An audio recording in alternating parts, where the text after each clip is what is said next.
Hello and welcome to Knowing Me, Knowing UKSG, a podcast exploring journeys in scholarly communications.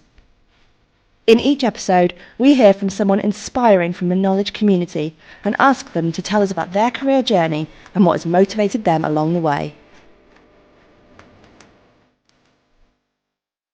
Hi everyone, and welcome to this episode of Knowing Me, Knowing UKSG, which is UKSG's podcast series for the scholarly communications sector. I'm Anna Hughes, and I'm Communication and Engagement Manager at GISC, and today I'm delighted to be joined by Gillian Daly, who is Executive Officer at SCURL, which of course we all know stands for Scottish Confederation of University and Research Libraries, and I didn't just Google that 5 minutes ago. We do love an acronym in the library world. So Gillian, thank you very much for joining me today. Thanks, Anna. So just to get started, could you tell us a bit more about SCURL, what they do, who they work for, and then can you tell us a bit more about the work you do in your role at SCURL? Yeah, so as you've said, SCURL is a lovely acronym, the Scottish Confederation of University and Research Libraries.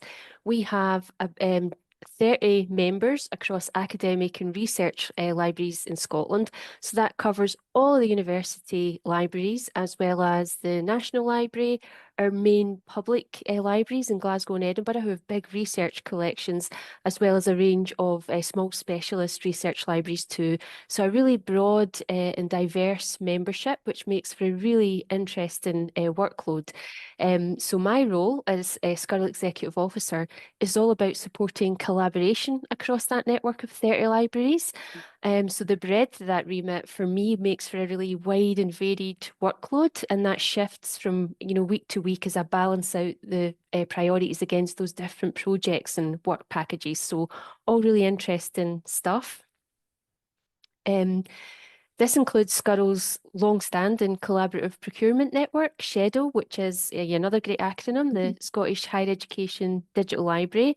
So SCHEDL's now been around for about 16 years, so that's like a really solid ongoing piece of SCURL's work. There are 5 content subgroups within SCHEDL. So for me, in any given week, that means that there will be developments of some type across at least one of those content areas. Another major area of work for SCURL at the moment is Scottish Universities Press, our library-led open access publishing platform. So SUP started off as a project of SCURL, and that's now scaled up to become a full community interest company in its own right. And as of October last year, we're now a fully fledged publisher as well, because we had the release of our first book, Conversations with the anthropologist Tim Ingold, and that took place during International Open Access Week in October. So that was hugely exciting and a really important piece of work for SCURL. And also, a really exciting thing for me to be involved with too. I think I've really enjoyed the startup energy and the challenge of building something from scratch that's come through SUP. It's been, amazing just to work across our university members and to have such enthusiastic support, both on the library side of that, but also from research colleagues across Scottish institutions who've just contributed so much time and energy to making SUP work. So that's been fantastic. We're really delighted to have a content pipeline there that's stretching out to 2029 lined up already. So it's been a busy time. And we're now preparing for the expansion to textbook publishing. So as you can imagine, this is a really busy area, both in terms of that ongoing management of the press, but it's also about driving forward those developments to explore new areas for the future. In terms of my involvement in that and my work, I set aside about a day a week, which is just purely SUP, and that just gives me time to focus on that and to meet with the team, Dominique and Paul, who are so instrumental to getting all of this done. On top of that, added to the mix, I've generally got a bit of event planning going on. So whether that's related to our big SCURL annual conference, which takes place every year in June. So this year I have to do the shameless plug bit now. So this year it's going to be Thursday, the 19th of June in Aberdeen, and more info will be on the website soon. plug over. SCURL also has 3 really active special interest groups. So we have our collections and metadata group, copyright and legal, and our EDI network. So there's always an event in the making across one of these groups, and that kind of adds another dimension to my workload. So a really mixed bag for me, and I think I really thrive on the variety and just generally having a totally random inbox. Actually, talking about events, are you going to be at UKSG this year in any sort of, with any one of your hats on? I am, yes, proudly wearing my SUP hat. I'll be there, and I'm taking part in a panel session, so really looking forward to that. Excellent. So I see from your sort of LinkedIn profile that you've got an MSc in Library and Information Science from the University of Strathclyde. So is your background in libraries, and sort of, where did your career start? And can you tell me a bit more about how you went from that starting your career to sort of where you are now? Yeah, so my first library job was in public libraries in Glasgow, and that was when I was a student. So I absolutely loved my time there. And I still remember the day when I first got to go behind the scenes at the Mitchell Library, which is Glasgow's really amazing public research library. It was just like so exciting. Like I'd been there as a kid and always just marveled at this gorgeous, grand building and all these amazing books. So actually getting to be behind the scenes there remains, one of those really special memories. And I'm really pleased actually that Glasgow Public Libraries are among the SCURL membership. So I still occasionally get the opportunity to go and linger in the stacks there, which is fun. As you say, I went to Strathclyde University, and after I graduated with my MSc Library Information Studies, I became a school librarian, and that was an amazing, first professional post. So basically, you get handed a set of keys in your first day and get left to run and manage everything associated with the library.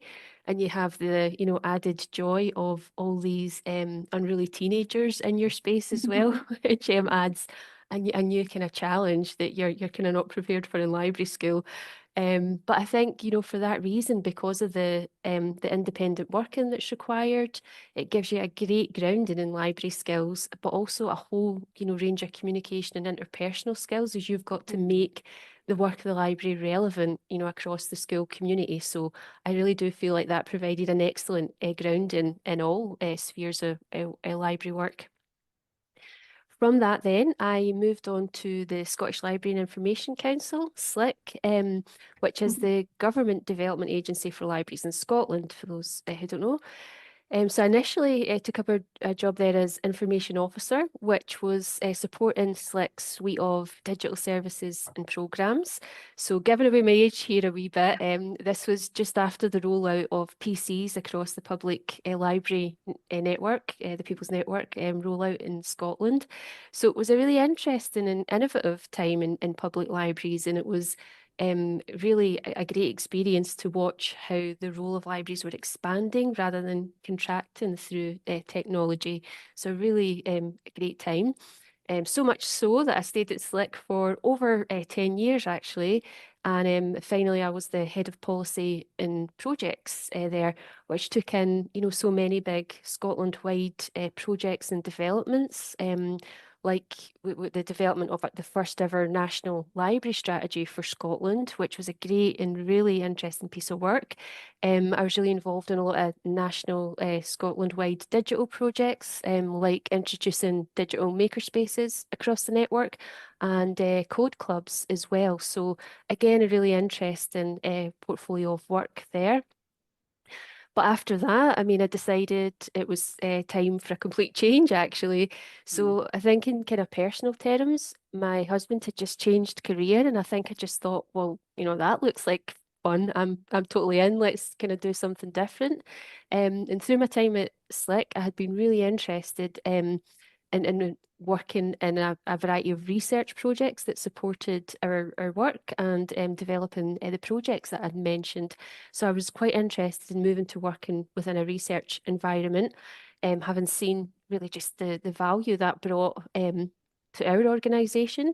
I became interested in knowledge exchange. So I was really delighted to move on and become Knowledge Exchange Partnerships Manager at the Scottish Graduate School for Arts and Humanities. Now, here's another lovely acronym I don't know that how you remember them all. sometimes I don't, and I think because they all start with the word Scottish, sometimes I stand up to speak at events and I think, oh, which one is it? Which one do I say? So this is actually quite a horrible sounding acronym, SAGSA, Scottish Graduate School for Arts and Humanities, but a lovely place and a great new career for me. Um, so my role there was to connect the work of doctoral researchers to the work of organisations across the culture and heritage sector. So that was just absolutely, fascinating and diverse, just finding out about all these, spheres of work that you didn't know were going on, and we're just delivering so much value. So really interesting. And as I say, I do like a mixed bag, so that was right up my street. Um, I also, as part of that role, led the implementation of an HRC funded collaborative doctoral awards programme.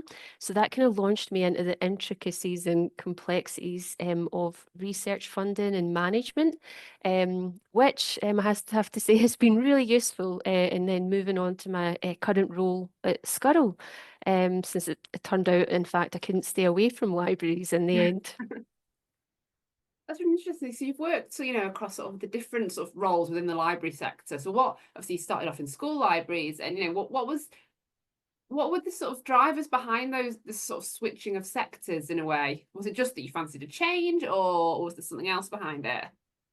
So I think, just thinking about my approach to work and that kind of always kind of looking to develop the next thing or think about the next thing. I think there's probably a personality thing there at play where that kind of drive to be looking for new challenges and explore different things is really just what I enjoy and what motivates me.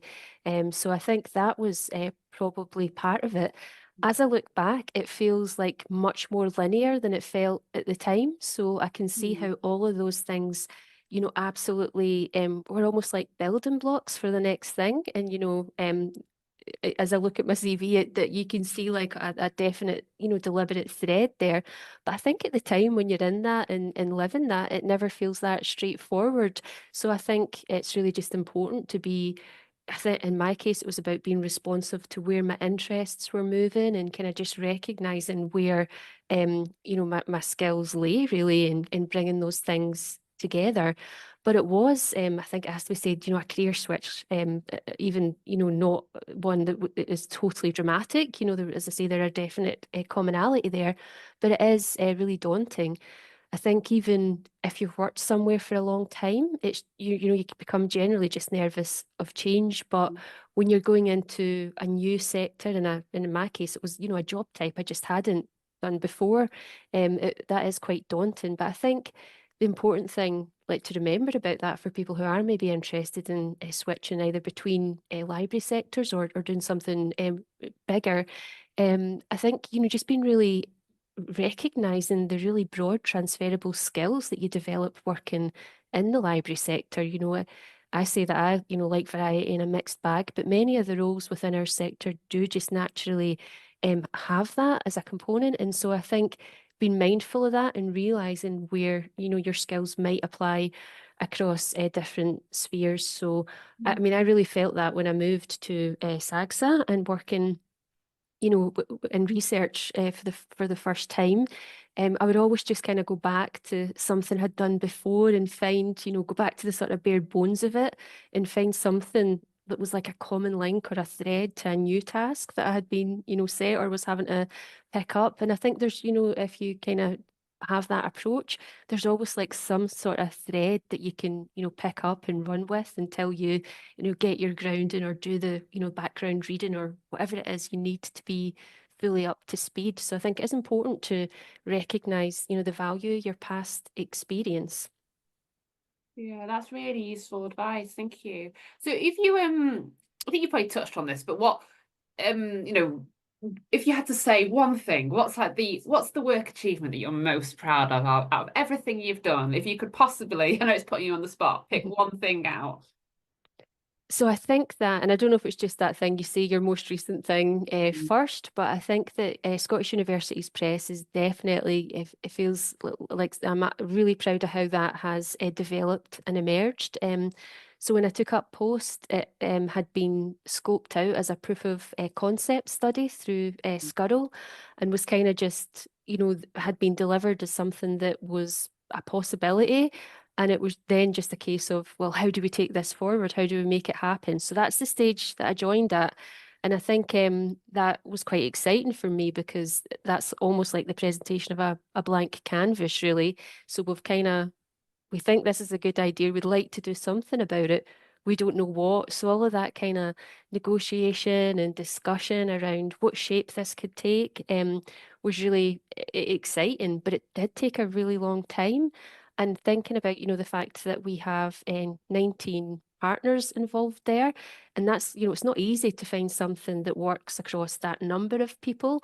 But when you think about the fact that they represent different institutions as well and very different profiles of institutions, from teaching focus to, and, the really small specialist institutions all the way through to, a research intensive institutions. So it's really hard to find that common ground, but having kind of done that and then worked that through every step of the process has just been, really fulfilling, really, I think, just really rewarding.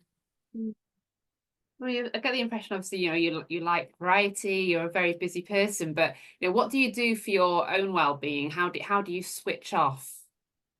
So I I've always been really interested in yoga. I love doing yoga. I'm not very good at it, but I persevere, and I think that's the main thing, really. I've recently, after kind of many years of not doing a lot, taken up running again. So I'm really kind of focused on getting my 5K time within a respectable sort of parameters, but making slow progress, it has to be said. I also, this is the total librarian answer of all time. Like ultimately for me, reading is a massive part of well-being and yeah, never without a book as well. Yeah, well, I mean that's the thing when people say you're a librarian, you're like, oh, do you love books? You must read a lot, and often with like work life, I find that reading is one of the first things that falls by the way. So I'm trying to make a conscious effort to read more as well. So that's good to hear. I think Sorry, go on. Yeah, no, I was just going to say I was the same when my son was young. It was like I had this period where I didn't read, but I think that's made me, having gone back to it, now he's a bit older, I feel like really so focused on how much, value it brings my life and just well-being. So definitely pick up a book, Anna. Definitely. And just to sort of round off this podcast, so what advice would you give to someone wanting to develop their career in sort of libraries and archives, given that's your background? I think, it's a really interesting time for the sector. We're hearing so much negativity about AI and what that'll mean about the contraction of the sector. And I think, well, it's true that there will be jobs that are, impacted across all areas of work. I think within libraries, the diversity of what it is that we do and deliver is such that I think people just need to be focused on the bigger picture here and remember what it is that we're trying to do in terms of making information and resources available to all of our communities. And I think also that, additional role of just providing those spaces where people can come together and where communities can develop is so important as well. So I think if we focus on what actually matters and what the kind of core purpose is, we think about a way, be creative about thinking about a way to deliver that within the modern context, rather than necessarily being really tied to older, more traditional ways of doing things. So I think, we hear a lot about what we see in job descriptions compared to what's actually needed. And the phrase that's often kind of used is like having an entrepreneurial approach. And however you phrase that or however you want to say that, I do think that having that creativity and a bit of imagination about what the job actually is and means now is really important for somebody coming into the sector now. Thank you so much. It's been so wonderful to talk to you. So I hope everyone who's listening has enjoyed it as much as I have. So obviously don't forget to check out other podcasts in the series. They're available wherever you get your podcasts, and hopefully speak to you soon. Bye.